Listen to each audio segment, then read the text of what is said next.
আসসালামু আলাইকুম ওয়া রাহমাতুল্লাহ।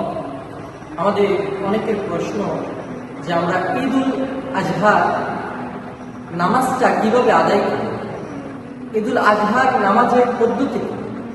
এই জন্য সর্বপ্রথম হচ্ছে আপনার নিয়তটা আপনি কিভাবে করবেন, যে আমি ইমামের পিছনে দাঁড়িয়ে কিবলামুখী হয়ে অতিরিক্ত 6 তাকবীরের সহিত আমি ঈদের 2 রাকাত নামাজ আদায় করি। আমি ঈদের 2 রাকাত ওয়াজিব নামাজ আদায় করি। আমি কিবলামুখী হয়ে এই ইমামের পিছনে দাঁড়িয়ে অতিরিক্ত 6 তাকবীরের সহিত ঈদের 2 রাকাত ওয়াজিব নামাজ আদায় করি। এই নিয়ত করার পর আপনি তাকবীরে তাহরিমা বলবেন, অর্থাৎ আল্লাহু আকবার। আল্লাহু আকবার বলে হাত বাঁধার পর এরপর আপনি সানা পড়বেন, সুবহানাকাল্লাহুম্মা ওয়া বিহামদিকা ওয়া তাবারাকা ইসমুকা ওয়া তাআলা জাদ্দুকা ওয়া লা ইলাহা গায়রুক। সানা পড়ার পর আপনি আবার অতিরিক্ত 3টা তাকবীর দিবেন, অর্থাৎ সানা পড়ার পর আল্লাহু আকবার বলে হাত ছেড়ে দিবেন। এই এক তাকবীর গেল।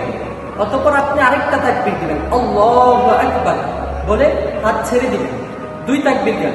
এখন তৃতীয় তাকবীরের বেলায় আপনি আল্লাহু আকবার বলে হাত বেঁধে ফেলবেন, অর্থাৎ এইভাবে আল্লাহু আকবার, এইভাবে হাত বেঁধে এবার আউযু বিল্লাহি মিনাশ শাইতানির রাজীম, বিসমিল্লাহির রহমানির রহিম, আউযু বিল্লাহ বিসমিল্লাহ পড়ার পর এবার আপনি সূরা ফাতিহা পুরোটা পড়বেন। সূরা ফাতিহা পড়ার পর আপনি আবার বিসমিল্লাহ বলবেন। বিসমিল্লাহ বলার পর আপনি যে কোনো একটা সূরা, ইমাম সাহেবই তো মিলাবেন, ইমাম সাহেবের পিছনেই তো আপনি নামাজ পড়বেন, তো সূরা ফাতিহাও ইমাম সাহেবই করবে, আপনার করার দরকার নেই। আপনি শুধু সানা করে 3টা অতিরিক্ত তাকবীর দিয়ে তৃতীয় তাকবীরে হাত বেঁধে আপনি ইমামের পিছনে দাঁড়িয়ে তার কেরাত শুনবেন। অতঃপর প্রথম রাকাত আপনি শেষ করবেন। শেষ করে রুকু সেজদা করে আপনি উঠে আবার যখন ইমাম সাহেব কেরাত করবে সূরা ফাতিহা পড়বে। সূরা ফাতিহা পড়ার পর সূরা মিলাবেন। সূরা মিলানোর পর আবার অতিরিক্ত 3টা তাকবীর। এবার সূরা ফাতিহা পড়ার পর সূরা মিলানোর পর এবার আপনি আবার আল্লাহু আকবার বলে হাত ছেড়ে দিবেন। আরেকটা তাকবীর দিবেন, আল্লাহু আকবার বলে হাত ছেড়ে দিবেন। আরেকটা তাকবীর দিবেন, আল্লাহু আকবার বলে হাত ছেড়ে দিবেন। হাত ছেড়ে দেওয়ার পর আপনি চতুর্থ তাকবীর দিয়ে আল্লাহু আকবার বলে রুকুতে চলে যাবেন।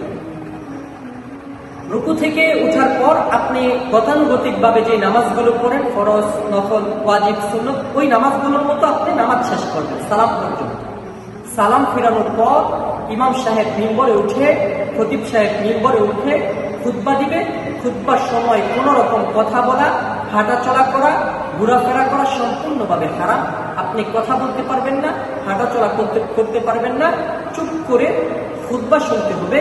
অতিরিক্ত 6টা তাকবীর, প্রথম 3টা তাকবীর হচ্ছে সানা পড়ার পর আল্লাহু আকবার বলে হাত ছেড়ে দিবেন, আবার আল্লাহু আকবার বলে হাত ছেড়ে দিবেন, আবার আল্লাহু আকবার বলে হাত বেঁধে নামাজ প্রথম রাকাত শেষ করবেন। দ্বিতীয় রাকাতে আপনি সূরা ফাতিহা সূরা মিলানোর পর আপনি আবার তাকবীর দিবেন, আল্লাহু আকবার, আল্লাহু আকবার, আল্লাহু আকবার বলে চতুর্থ তাকবীর দিয়ে আল্লাহু আকবার বলে রুকুতে চলে যাবেন।